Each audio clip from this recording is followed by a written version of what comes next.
बिस्मिल्लाहिर्रहमानिर्रहीम। खुल के बोल के साथ मैं हूं एतजाज नकी।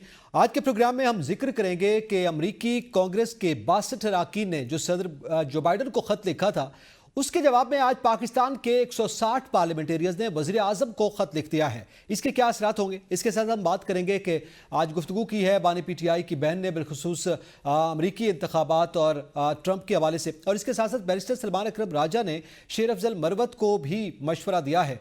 ये पार्टी के अंदर की सूरत हाल के हवाले से क्या वाज़ेह हो रहा है, और इसके साथ साथ हम बात करेंगे कि आज भी कोई पाबंदी नहीं थी आमतौर पर रूटीन के हवाले से, मगर उसके बावजूद भी लीडरशिप जो पाकिस्तान तहरीक इंसाफ की है वो ये शिकायत कर रही है कि उनको बानी PTI से मुलाकात की इजाज़त नहीं दी गई। इस पर भी बात करेंगे, और साथ साथ हम बात करेंगे कि जस्टिस गुलशन औरंगजेब जिन्होंने कल जो रिमार्क्स दिए थे, आज उन्होंने उस पर अफसोस का इजहार किया है, ये तब्दीली क्यों हुई, और साथ साथ पाक चाइना दोस्ती के हवाले से भी जिक्र करेंगे। हमारे साथ पैनलिस्ट में मौजूद हैं बशीर चौधरी, मोहम्मद इमरान, सलमान अनीस और उमर दराज गोंदल।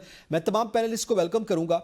और बशीर चौधरी साहब, सबसे पहले तो मैं आपसे जानना चाहूँगा, आप क्या समझते हैं ये अमरीकी कांग्रेस के अरकान ने खत लिखा, उस पर तो पहले हमारी हुकूमत तनकीद करती रही कि 62 अरकान ने सदर जो बाइडन को खत लिख दिया, ये मुल्क की खुद मुख्तारी के हवाले से।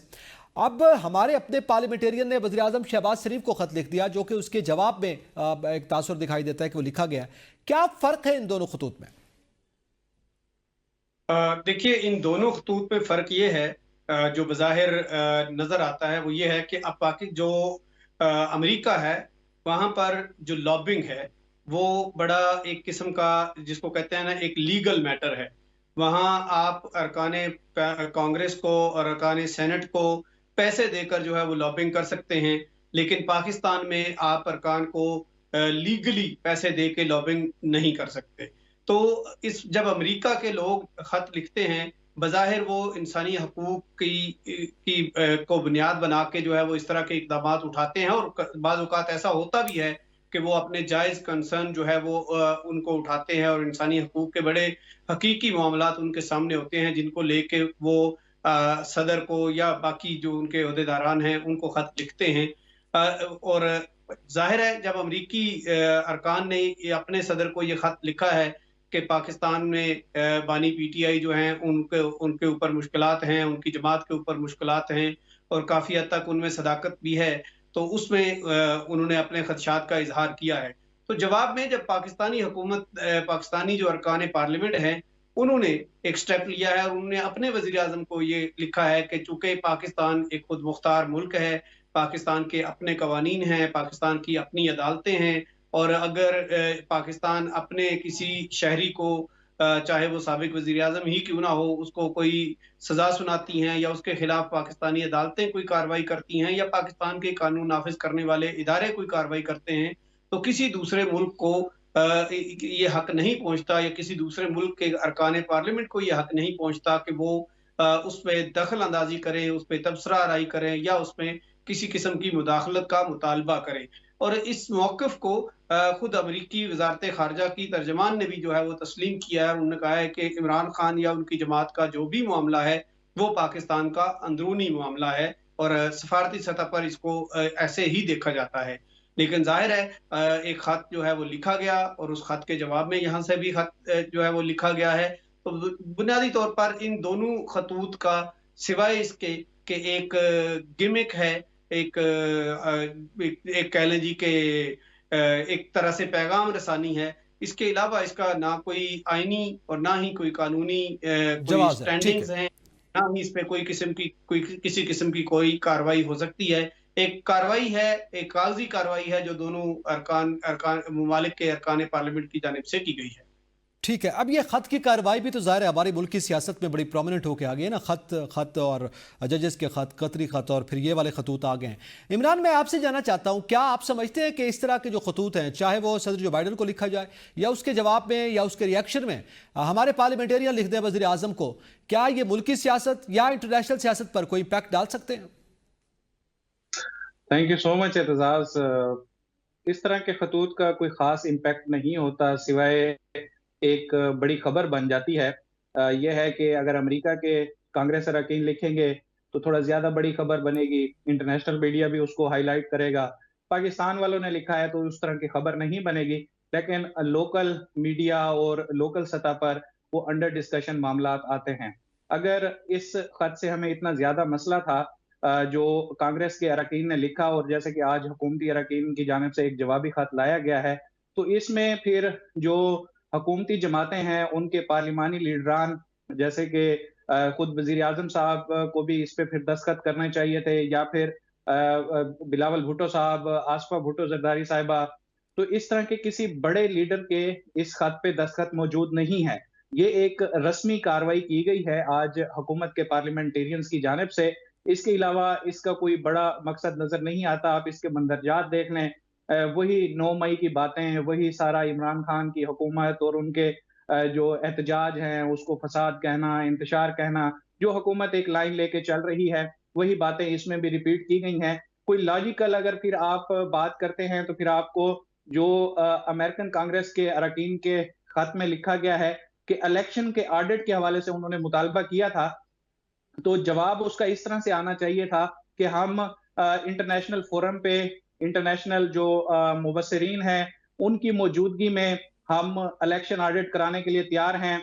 जो फार्म 45, फार्म 47 का मामला है, वो दुनिया के जो बेहतरीन इलेक्शन के पैनलिस्ट हैं वो पाकिस्तान में आ जाएं, उनको दावत देती हुकूमत कि आके आप हमारे इलेक्शन का ऑडिट करना चाहते हैं, हमारी यहाँ पे शफाफियत के हवाले से कोई अगर आपके सवाल हैं तो हुकूमत आपको मुतमईन करेगी।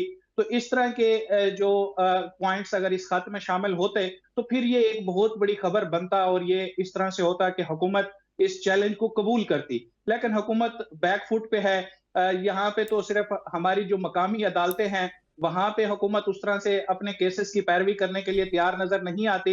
ये तो फिर इंटरनेशनल फोरम पे जितने भी सवालात हैं वो सवालात ही हैं, उनके जवाबात हमारी हुकूमत के या उनके नुमाइंदों की तरफ से अभी तक सामने नहीं आ नहीं रहे। दिए। ठीक है। अच्छा सलमान, आप क्या समझते हैं कि जाहिर है ये शिकवा जवाब शिकवा ही है ना, खत जवाब खत आ रहा है, लेकिन इसमें कंटेंट में बड़ा फ़र्क है। उस कंटेंट का जो अमरीकी कांग्रेस के अरकान ने लिखा उसमें जो कुछ डिमांड की गई जो उसका जवाब नहीं दिया गया, लेकिन बहरहाल खत जवाब खत हो गया। और दूसरा, आप क्या समझते हैं कि क्या ये कार्रवाई है इसी तरह ये जैसे हम डिस्कस कर रहे हैं वही होगी? और इसके साथ साथ जाहिर है जब हम खत की बात करते हैं तो एक खत आपको याद होगा जिसका बार बार जिक्र पीपल्स पार्टी करती है, मियाँ साहब भी खैर अब वो जिक्र करने लगे कि एक खत के जवाब एक वज़ीर आज़म घर भी गया था तो खत ना लिखने की बुनियाद पर, लेकिन अब खत लिखे जा रहे हैं, इसका भी कोई असर देख रहे हैं आप? क्या असर होना है? जिस तरह हमारे सारे दोस्त फाजिल बात कर रहे हैं, देखें एक रस्मी कार्रवाई है, सब ने वो अपना अपना जो उसके अंदर हिस्सा है वो डाल दिया है। वो आपको याद होगा बचपन में गाना सुनते होते थे, चिट्ठी ज़रा सैयां जी के नाम लिख दूँ, हाल दिल उसमें सारा तमाम लिख दूँ। तो बस ये वो हाल दिल ही लिख रहे हैं। अब ये चिट्ठियाँ लिखने से और ये ख़तबाजी करने से जो आपकी लोकल और ग्राउंड रियलिटीज़ हैं वो बिल्कुल चेंज नहीं होंगी। Ground realities are completely different from what is happening on आपका ये लॉबिंग फर्म्स के हवाले से आप कह लें। आज के मेरे ख्याल है प्रेस कॉन्फ्रेंस के अंदर यूएस स्टेट डिपार्टमेंट के अंदर जो उनके स्पोक्स पर्सन है मैथ्यू मिलर्स, उनसे इसी हवाले से सवाल किया गया तो उन्होंने यही जो है वो जवाब दिया और यही उन्होंने उसका खदशा किया कि मेरी भी नज़र से कुछ सोशल मीडिया के ऊपर इस किस्म की पोस्ट वगैरह गई हैं।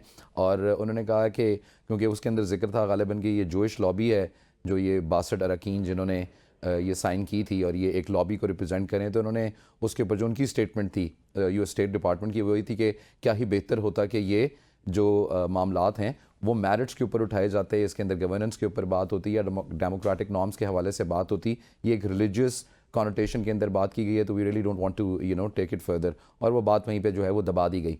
तो हमारी तो जो ये अशराफिया है, अरकान असम्बली जो हैं, उनसे जाके पूछें कि अगर उन्होंने कोई इस किस्म का ख़त लिखना ही था और इंतशार का जिक्र किया ही था तो जो पिछले 3 हफ्ते 4 हफ्ते से एक्टिविटी है उसके ऊपर बात करनी चाहिए थी। और वो ये था कि जो कैदी नंबर 804 है उसको मुस्तकिल तौर के ऊपर उनको इन कम्युनिकाडो किस तरह किया जाए, क्योंकि देखें जब वो खामोशी इख्तियार करते हैं तो मुल्क के अंदर इंतशार ऑटोमेटिकली कम हो जाता है।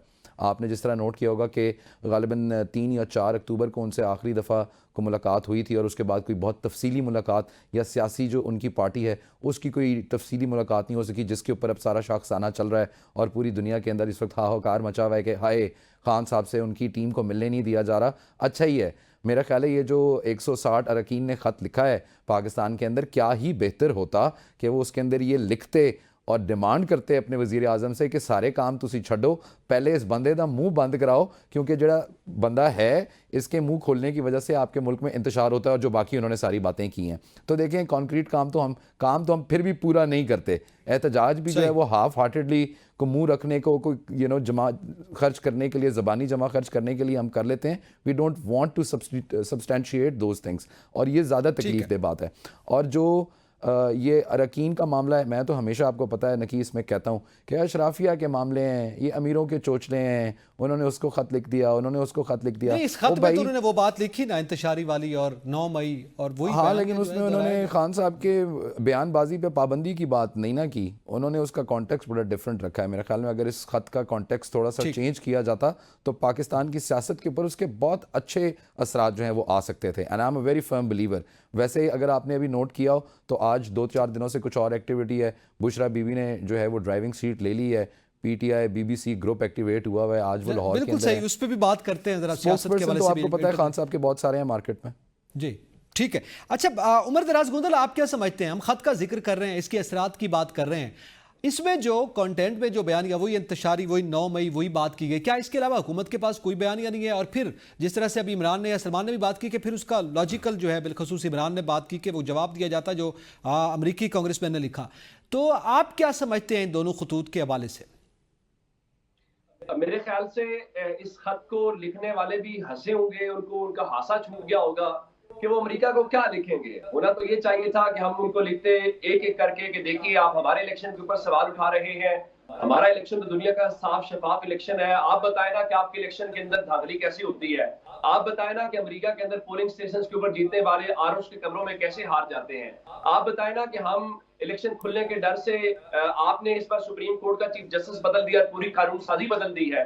तो ये इस किस्म का खत आता तो समझ भी आती। ये तो मेरे ख्याल से अपना मजाक उड़ाने वाली बात है। कौन लोग खत लिख रहे हैं? वो जो इस पूरे सिस्टम के बेनिफिशियरी हैं, वो जिनके अपने मैंडेट के ऊपर सवाल है, वो जिनके हवाले से पूरी दुनिया क्या उनके घर वाले भी उंगलियां उठा रहे हैं, उनको भी यकीन नहीं था, वो सोए हुए थे, उन्हें सुबह उठा के जगा के कहा गया उठो भाई बाहर जाके प्रेस कॉन्फ्रेंस करो और अपनी जीत के बारे में खुद ऐलान कर दो। कहा हाँ हम जीत गए हैं, उनका जीत गए हैं तो बाहर जाके जस्टिफाई करो इस बात को।